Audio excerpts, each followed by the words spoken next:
Art is thriving in the Cedar Valley. It's everywhere. But if you don't know where to look, you could miss it. This is your local arts perspective.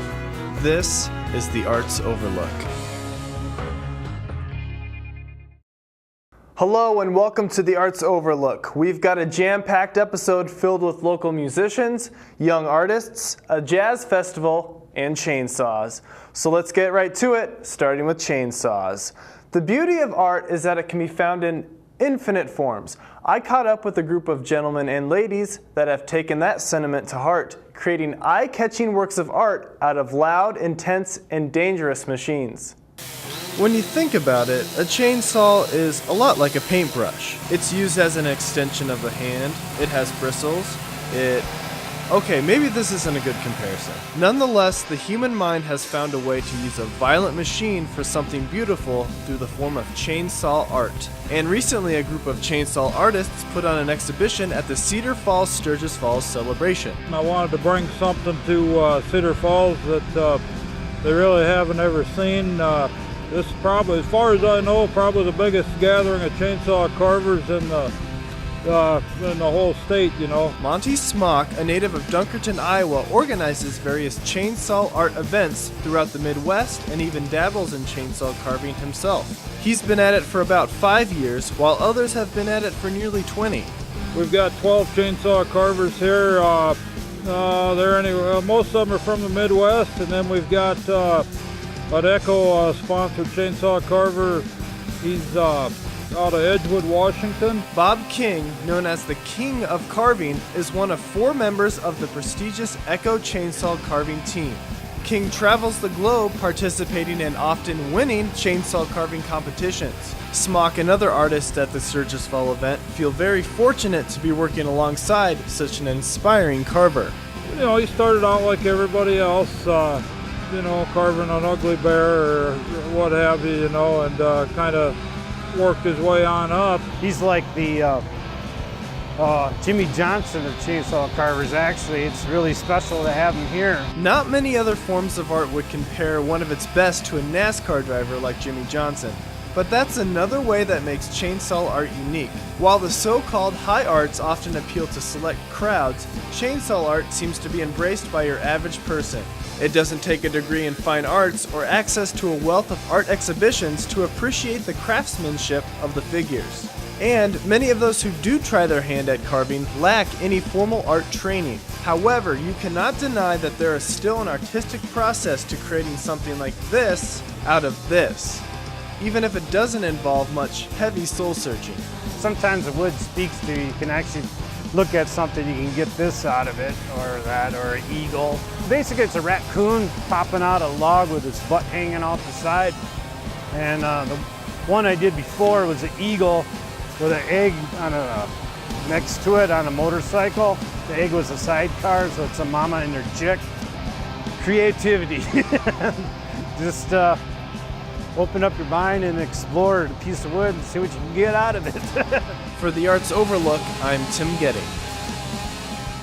Each chainsaw carving created at the Sturgis Fall event was auctioned off, with some pieces selling for as much as $800. Another unique arts-related event circulated around the Sturgis Falls event this year.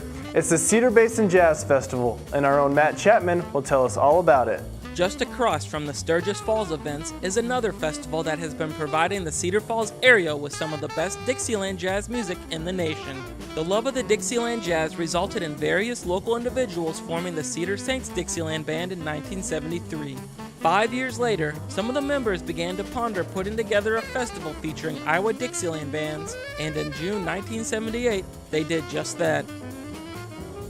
Fast forward to today and you'll see a 3-day event called the Cedar Basin Jazz Festival featuring great Dixieland music from all over the country, as well as traditional festival food and even an instrument petting zoo. One of the founders, Paul Ryder, looks at where the festival is today and credits the hard work from a number of individuals. It's been a really labor of love. We have 200 plus volunteers who help us put the weekend on, and we have several sponsors who provide the money that allows us to do it and keep it. It's a free festival. You can walk in here and walk out here without paying anything and enjoy the music. Compared to the rest of Sturgis Falls, the style of music is what really sets the Cedar Basin Jazz Festival apart. The music in the rock and country genre tends to take away some of the spotlight, but the Cedar Basin Jazz Festival is always around to give you your jazz fix. So if you're looking for a relaxing evening, a lawn chair in Sturgis Park during the Sturgis Falls weekend is all you really need. The Dixieland music is something you don't hear a lot, so it provides something for people who may not have the opportunity to hear it. We're able to have people sit around and enjoy themselves. It's just a pleasant 3-day experience for people. While the Cedar Basin Jazz Festival has grown in the past 35 years into quite the 3-day event, Ryder believes that a great way to expand is to take advice from the public. So whether you have a simple suggestion or even want to make next year's event even better, the Cedar Basin Jazz Festival would love to have your help. Well, we just would like to have people know about us and to support us and let us know what we're doing right and wrong, and please get in touch with us and become a part of what we're doing, because it's really a great community effort.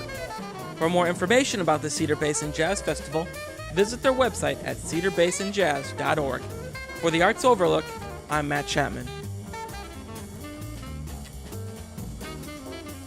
Bob Dorr and his blue band has become a staple of the live music scene in Iowa. Their blues and soul grooves have permeated the air so often in Cedar Falls that if you listen closely, you may even hear its echoes. Even turn on your radio to Iowa Public Radio, and after a while you will hear the smooth, gritty voice of Bob Dorr, who hosts a couple of shows on the station. I had the privilege of interviewing the music great and Cedar Falls native at the Sturgis Falls celebration, where his band performed.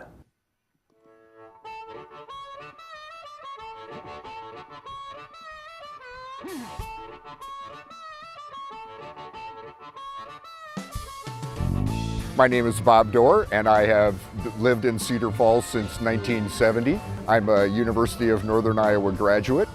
I have had a presence on Iowa Public Broadcasting, both radio and television. October 3rd will mark 40 years for that radio career. I have been twice inducted into the Iowa Rock and Roll Hall of Fame for my radio and TV career, and for being the leader of the Blue Band. And I am an inducted member of the Iowa Blues Hall of Fame in Des Moines. And I am Carolyn Dorr's husband, which is probably the best accomplishment. The history of the Blue Band. Okay, well, we started on 8th and Tremont Street, right across from Llewellyn's Market. And two of us original members, Molly Nova and myself, lived there.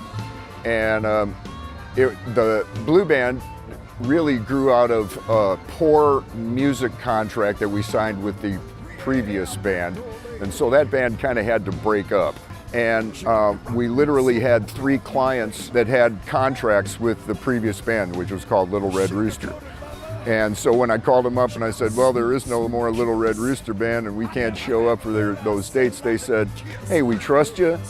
Show up with whatever you want to, call it whatever you want to, but I got a signed contract and we want you to be here. So we pretty much took out, posted an ad at Stebb's on the hill and got a variety of vagabonds to answer the ads, and the 6 of us went out and played the first date at the Cooper Wagon Works in Dubuque on June 10th, 1981. So Sturgis Falls days, that'd be 2 weeks ago. We were 31 years old. And it went over better than the other band ever did in the 4-year history of that band, and one thing became another. 4 of us stayed together for the first 15 years. We put out a single the year after we started, and Mrs. Llewellyn at Llewellyn's Market, rest her soul, sold like 4 copies, and we thought we were rock stars because we were selling records at Llewellyn's Market. It's morphed through a variety of incarnations. Some were horn bands, some were not. Some were guitar bands. Jeff Peterson and myself are the people that I call the original people that have been through it 30 plus years. We have a number of people who have come and gone and returned. It has really more evolved into an extended blue family than anything else. Right now, I would say it's a rock and soul band based on the sound and groove of the late 60s soul masters like Wilson Pickett or a number of those gritty soul guys. I mean, we're we're from Iowa and we don't have that grit, but that would be our aspirations to sound like that. We have a horn section, and our original material is kind of in that vein. We've had an opportunity to play from anywhere from Sun Valley, Idaho to B.B. King's place in Memphis, so it really has been a really cool thing. We've really cut back on the traveling and how many dates we play a year. For a while there, we were playing pretty close to 200. Now, we're lucky if we hit 100. That's always the goal. We haven't hit the goal the last couple of years, but we're still trying to make a living at it is the problem, you know. If my parents knew that my fallback was playing in a band when I was a sexagenarian, they would, well, they'd be proud of me. I know they would. The people that show up are like family, extended family, and many generations of them. So it's gratifying just to see all of those people come out in a picturesque setting. Let's see, we get to play on a concert stage, so you can actually move around. First class sound reproduction with a guy to do it, rather than I'm back there trying to twiddle with the knobs while we're playing, that kind of thing. So you know, it's like being a rock star, man, in your own hometown. Ooh, that is cool. I don't want to be cliche, but that is really fun. Standing up there, doing it in front of people that you really love and have a long-time relationship with state-of-the-art stuff on a state-of-the-art stage. Wow. 2 miles from my house. Yeah. Me so and call me baby. Say it with me. Shoot 9, 3 a.m. back door lady. Like to rock me so and call me baby. Look out.